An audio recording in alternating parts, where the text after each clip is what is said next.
Boa noite, pessoal. Vamos dar continuidade aqui à nossa série de vídeos de operações unitárias 2. Hoje nós entramos aí no módulo 2, transferência de massa por difusão, tá certo?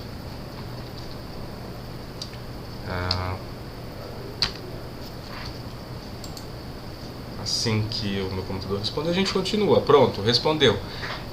Então, basicamente, pessoal, a gente vai tratar aqui de relações entre operações unitárias e fenômenos de transporte. A gente vai falar de transferência de massa por difusão molecular, principalmente, focando na primeira lei de Fick e falar de algumas condições para a aplicação dessa primeira lei. Essa vai ser a base, na verdade, deste módulo, né? A ideia de difusão já é intuitiva se você pensar, por exemplo, num becker cheio d'água, no qual você goteja aí um determinado corante. É intuitivo a gente pensar que mesmo que você mantenha a massa de líquido parada, ao longo do tempo que você vai observar aí é um espalhamento destas moléculas do corante, de forma que elas vão se homogeneizar, elas vão se distribuir uniformemente ao longo do becker depois de um determinado período. Quando isso acontece, nós dizemos então que alcançou o equilíbrio, tá? O sistema. A transferência de calor e massa também pode estar interrelacionada, tá? Você pode ter, então vamos lembrar, para a transferência de calor, condução, convecção e radiação. Então imagina aqui um tecido basicamente molhado, recebendo radiação solar. Ao longo do tempo vai aquecendo essa trama e você vai liberando, evaporando a água que estava nessa matriz. Tá? Aqui é um exemplo cotidiano, você não para pensar isso quando você vai estender a roupa, se é que vocês estendem as roupas, né? Hoje muita gente mora em prédios, eventualmente, ou usa secador, enfim, né? Mas o que você observa aí com o exemplo cotidiano é justamente essa combinação aí de transferência de calor e transferência de massa. Esse parece um exemplo simples, mas é esta ideia também que vai estar por trás da operação unitária de destilação, que pode ter aí um dimensionamento extremamente complexo, tá?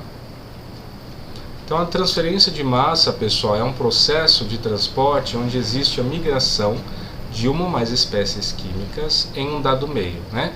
De um ponto até outro desse meio. Só que isso não vai ocorrer gratuitamente, né? Eu preciso ter algo. Lembram-se da discussão de transferência de calor? Havia uma força motriz. Uma força motriz que basicamente era uma diferença de temperatura aí entre dois corpos que gerava uma transferência de calor. A transferência de massa precisa de uma força motriz também. E esta força motriz vai ser justamente a diferença de potencial químico das espécies em dois pontos do espaço, né, ou mais pontos do espaço, né, ou normalmente esses potenciais químicos vão ser traduzidos como diferença de concentrações entre dois locais em um meio, tá? O transporte de espécies químicas aqui pode ocorrer por difusão e ou convecção, tá? Porque elas podem ocorrer ao mesmo tempo. Lembrar que para a transferência de calor havia condução, convecção e radiação, tá? Há uma analogia entre a transferência de massa e, por exemplo, a corrente elétrica. Deixo aqui esse quadro cinza depois para a leitura de vocês, tá? E a difusão pode ocorrer em sólidos, líquidos e gases por mecanismos e intensidades diferentes. Por exemplo, uma gota de tinta que se dilui na água é um exemplo de difusão num líquido. O odor de um perfume que se espalha em uma sala é um exemplo de difusão num gás. Já no sólido, a difusão pode ocorrer por movimentação atômica de cátions e ânions, tá? Tanto num metal como numa cerâmica, por exemplo, né? Se vocês devem se lembrar, já devem ter ouvido falar do efeito aí de substituição iônica que ocorre nos minerais argilosos depositados aí na superfície terrestre. Essa troca de íons é gerada aí por difusão molecular. Percebam, exemplos de difusão em diferentes estados da matéria, tá? Os mecanismos, os detalhes vão ser diferentes, mas todos eles precisam de basicamente uma diferença aí de potencial químico de uma espécie de um ponto a outro. É sempre interessante relacionar os fenômenos de transporte, né, para justamente localizar analogias e semelhanças, tá? Aqui nós temos algumas equações, tá, de convecção e condução térmica, aqui de transferência de massa, tá? principalmente aí por difusão molecular, mas também você pode ter equações para convecção. Não me interessa agora entrar em detalhes, mas percebam o seguinte: uma taxa de transferência de energia térmica precisa de uma força motriz, que são diferenças ou gradientes de temperatura. Um fluxo de massa, tá? Aqui representado por esse JA, precisa de uma força motriz, aqui traduzida aí como diferença de concentração entre diversos pontos. A gente sabe que a condução não ocorre da mesma forma em todos os sólidos. Quem ajuda a mensurar isso, o parâmetro que mede a facilidade do transporte, é o coeficiente de condução, ou esse coeficiente K aqui, né? Em contrapartida, para a massa, quem vai medir aí justamente essa facilidade, esse coeficiente difusivo de A, coeficiente de difusão de A em B. Tá? Percebam a analogia: preciso de uma força motriz e tenho mais parâmetros que podem ser geométricos e que medem também a facilidade com que um transporte ocorre. Então, basicamente, uma diferença de concentração, um ΔCA, gera uma transferência de massa de A, e os mecanismos nós citamos são convecção e difusão. A gente vai falar um pouquinho sobre este aqui, mas vai focar principalmente nos mecanismos aí difusivos, tá certo? Então, pessoal, nós podemos ter transporte de matéria por um movimento microscópico, mas também por um movimento macroscópico de fluidos. Aí, às vezes, na literatura aparecem esses dois termos de forma intercambiável, às vezes pode gerar alguma dúvida, porque eles têm convenções diferentes em diferentes áreas, por exemplo, tá? Eu vou apresentar algumas definições possíveis. Então, o que seria a advecção, primeiramente? A advecção na engenharia ou qualquer outra ciência que trate dos fenômenos de transporte é um mecanismo de transporte de uma substância ou propriedade conservada com fluido em movimento. Em termos macro, né, o fluido se encontra em movimento. O movimento dos fluidos na advecção é descrito matematicamente como um campo vetorial, tá? E o material transportado é tipicamente descrito por uma concentração, tá certo? Então, um exemplo de advecção é o transporte de poluentes ou sedimentos em um rio, tá? Aqui tem um exemplo aqui que talvez seja um pouco mais intuitivo, né? Imagina que um grupo de pessoas se movendo. O movimento macro dessas pessoas é para esta direção aqui, para onde está indo a seta, né, do mouse. Tá? Então, matéria está sendo transportada aqui macroscopicamente. Mas dentro da multidão você pode ter movimentos internos, de um lado pessoas trocando de lugar, etc. Né?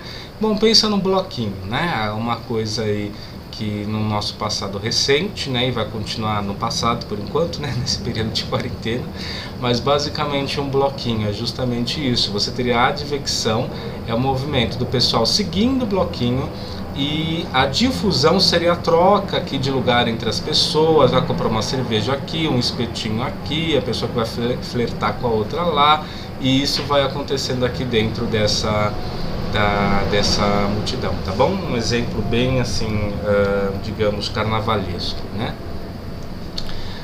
Ocasionalmente também o termo advecção é usado como sinônimo de convecção, pessoal.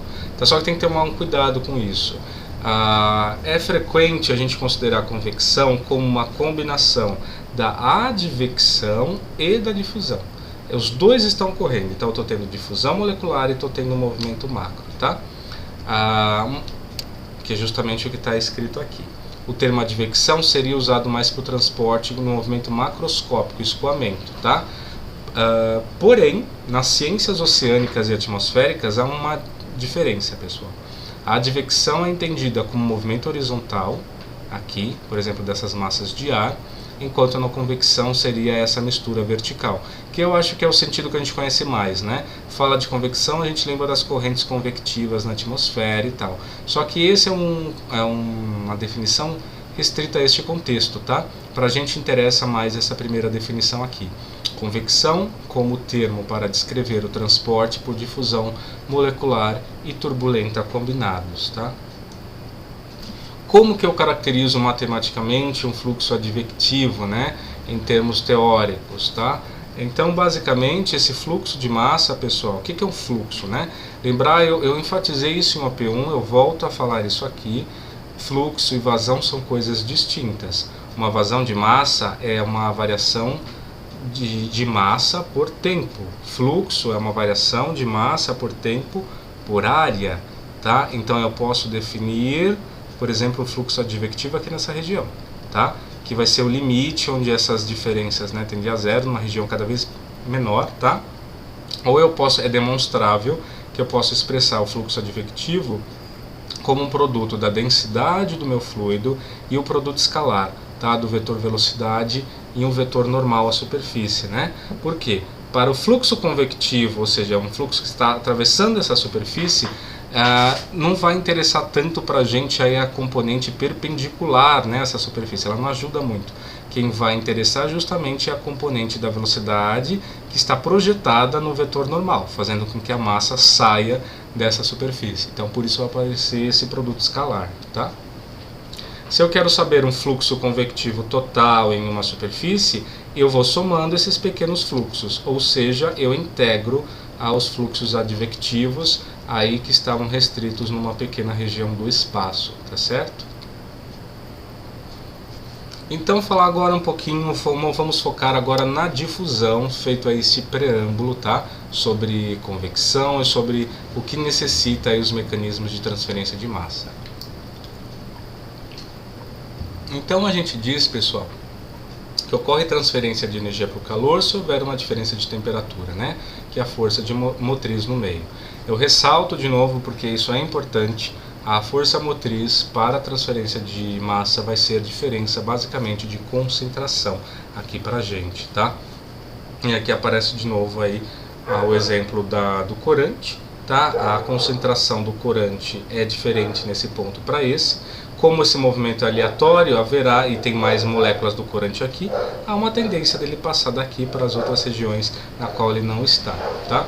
A gente tem aqui um fundinho também com latidos de cachorro, tá? Eu peço um pouco de paciência com vocês aqui.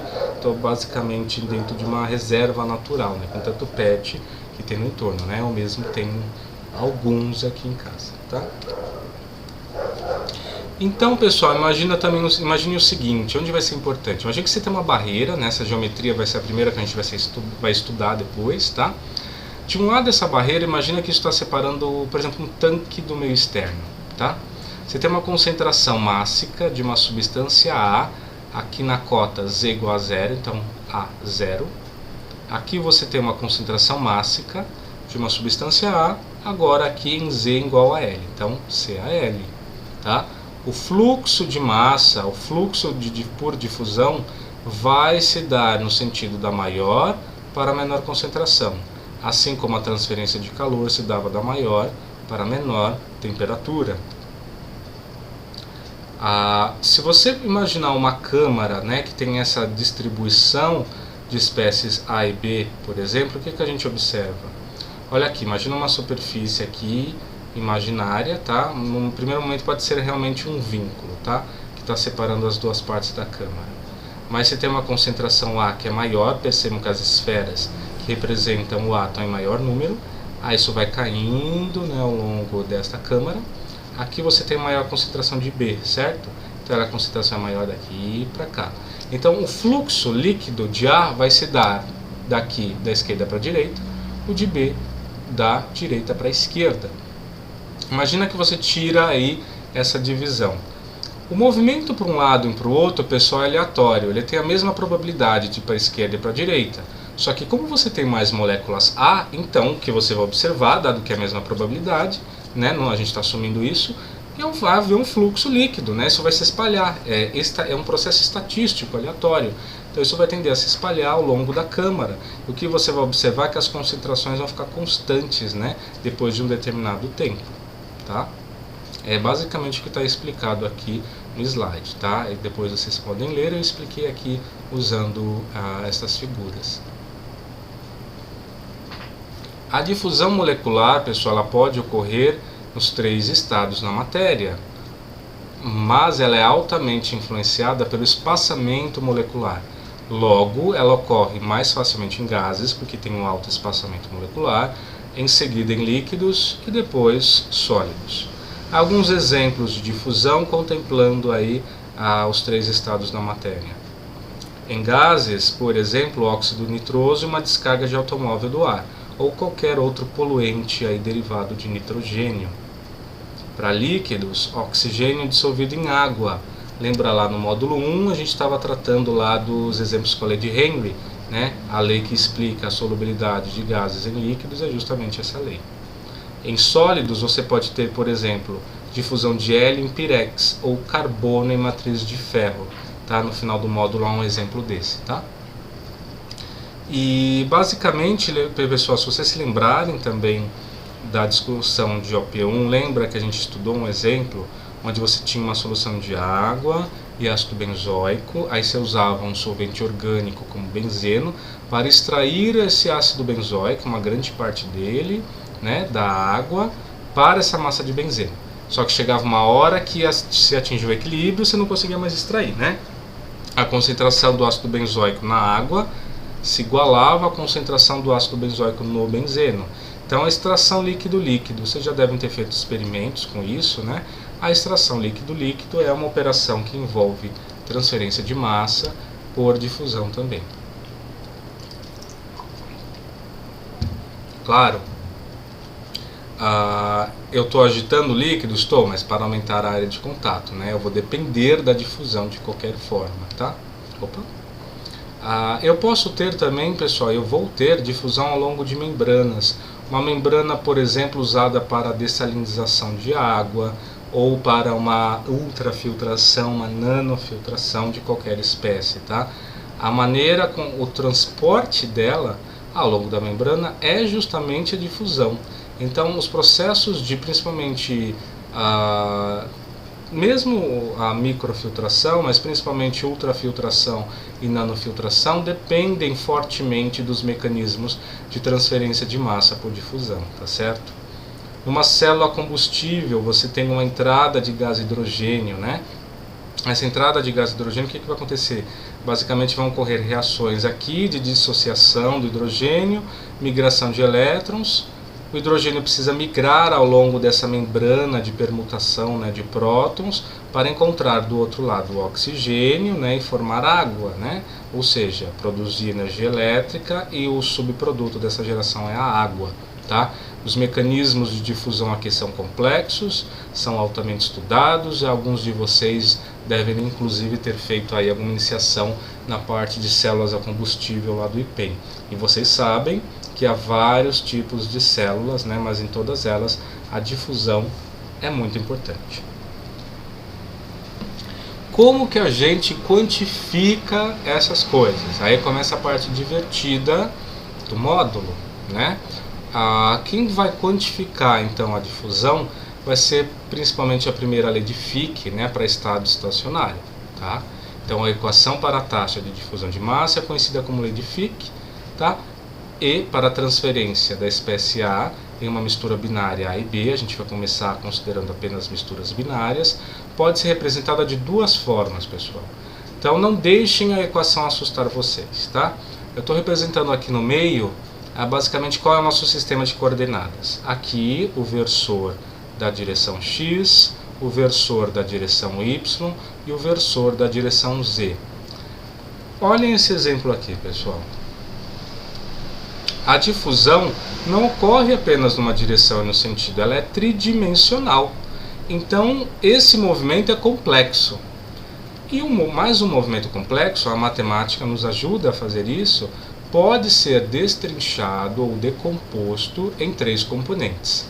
O movimento de difusão da minha espécie pode ser decomposto por um fluxo em X, um fluxo em Y, um fluxo em Z. A soma vetorial dos 3 fluxos vai compor o meu movimento aí da minha espécie A no meio B, tá? Que pode ser, por exemplo, o oxigênio, é a espécie A, o meio B pode ser a água, por exemplo, né? Eu posso expressar a taxa de difusão em base mássica ou base molar. Então aqui a gente tem uma equação para a difusão em base mássica, tá?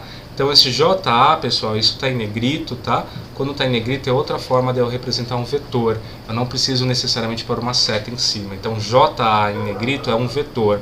Então, o que vai ser isso? O fluxo de massa da espécie A. Fluxo, então, é massa por tempo por área. Vai ser igual ao quê? Preciso de duas coisas. Uma força motriz e um coeficiente que mede a facilidade do transporte. A força motriz é um gradiente de concentrações, tá? E aí vai começar aqui a sinfonia de cachorros de novo, gente. Mas vamos lá, força. O gradiente da concentração da espécie A, quem que vai ser? É a variação da concentração da espécie A na direção X mais na direção Y e Z, porque eu posso ter fluxo em qualquer uma das três direções, certo? Em contrapartida, o coeficiente aí é uma componente escalar. Eu percebo um raciocínio para a difusão em base molar é a mesma coisa. O fluxo mássico em base molar vai ser igual, então, a uma força motriz, um gradiente da concentração, só que agora molar. Então, para distinguir da mássica, eu coloco aqui um asterisco, tá certo? Multiplicado por um coeficiente que mede a facilidade do transporte. Então, o fluxo molar de A depende desse coeficiente de transporte, mais a soma dos gradientes da concentração em cada uma das direções do espaço, dado que a difusão é uma coisa tridimensional, tá? Ela tende a ser, embora haja analogias, a transferência de massa tende a ser mais complexa do que a modelagem de transferência de calor, mas não menos divertida, né? Então, não deixe a equação assustar vocês. Pensem no significado delas, reflitam aí sobre o significado dessas equações aí durante o seu período de quarentena, tá? Mas a questão aqui, tudo bem, essa parte é chata, essa parte parece fácil, mas de onde eu extraio essa informação? Como eu meço a facilidade com que uma espécie A se move em um meio B?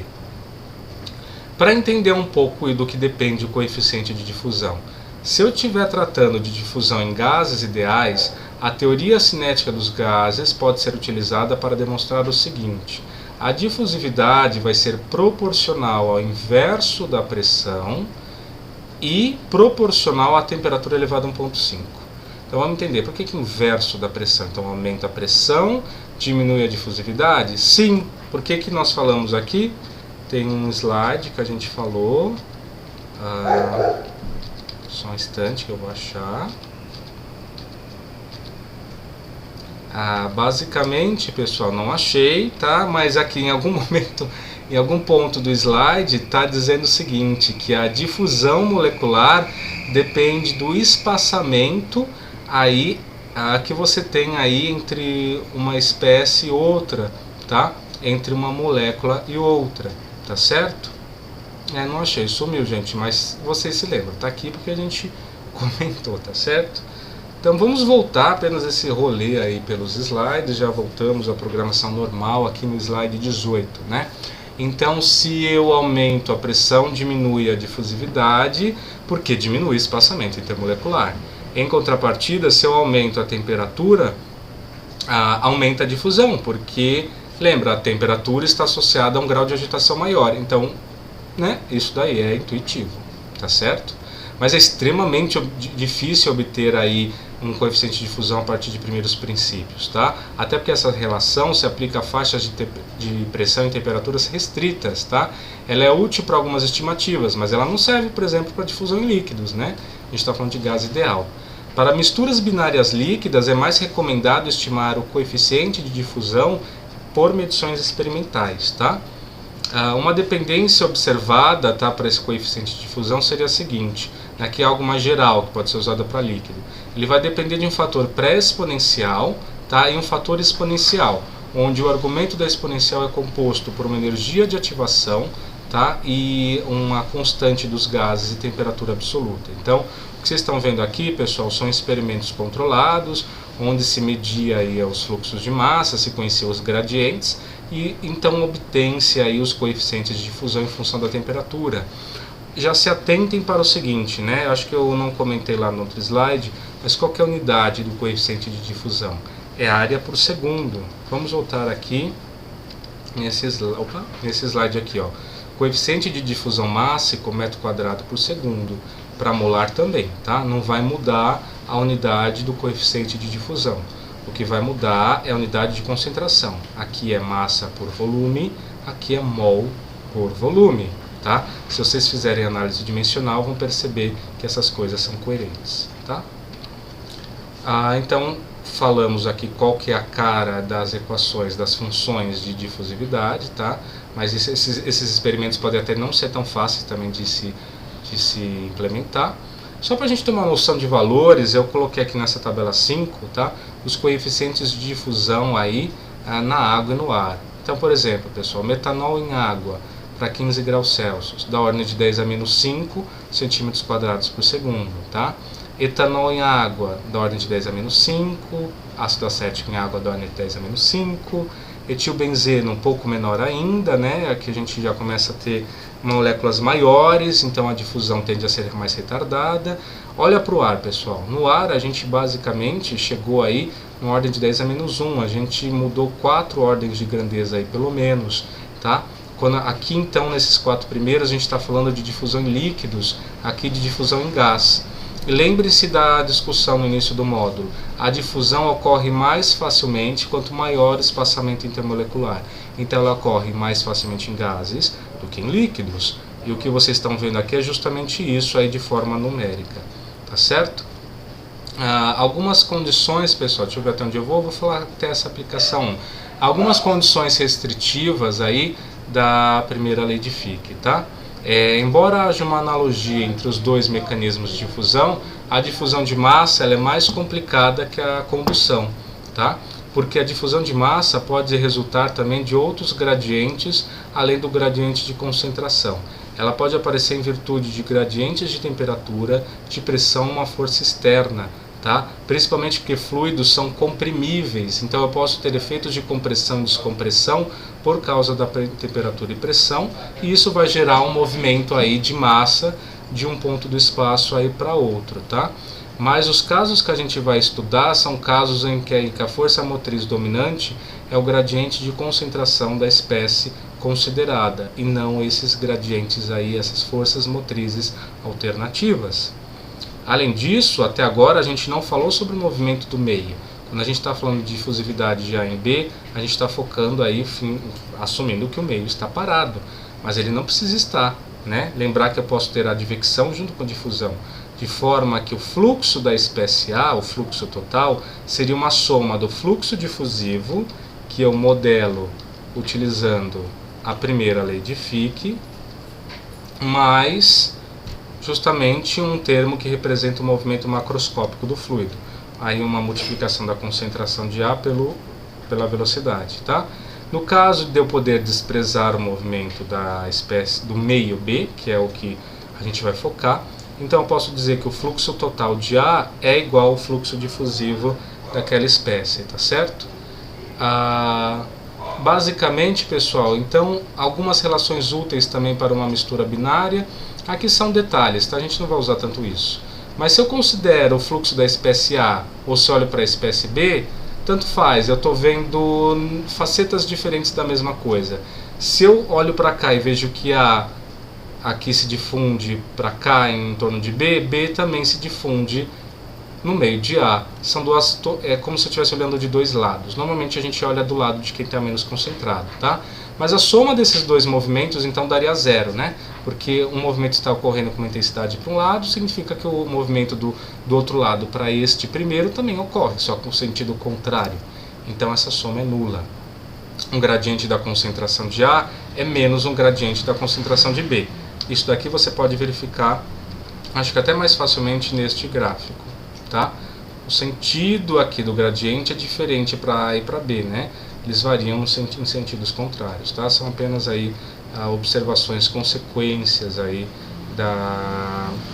até da primeira lei de Fick, tá? O sinal negativo, pessoal, vai surgir em analogia, lembram-se da transferência de calor, né? Eu tinha um fluxo de energia da maior para menor temperatura, ele estava contra o sentido do gradiente, né? O gradiente não era negativo, e o negativo aparecia para compensar aquilo, esse gradiente, né, ter sinal negativo, e eu ter um fluxo com sinal positivo, porque não interessa sinal. Então aqui o sinal aparece da mesma forma, tá? Justamente para compensar aí o gradiente negativo, o sinal negativo do gradiente, tá? Então essa aplicação 1, pessoal, depois eu vou publicar para vocês a resolução, mas gostaria que vocês trabalhassem nela. Então, hidrogênio gasoso e armazenado a uma pressão elevada em um recipiente retangular com paredes de aço de 10 mm de espessura. A concentração molar de hidrogênio no aço na superfície interna é de 1 kmol por metro cúbico, enquanto a concentração do hidrogênio na superfície externa é desprezível. Então imagina que essa estrutura retangular está separando um tanque, né? Um lugar de armazenamento de hidrogênio onde você não tem hidrogênio.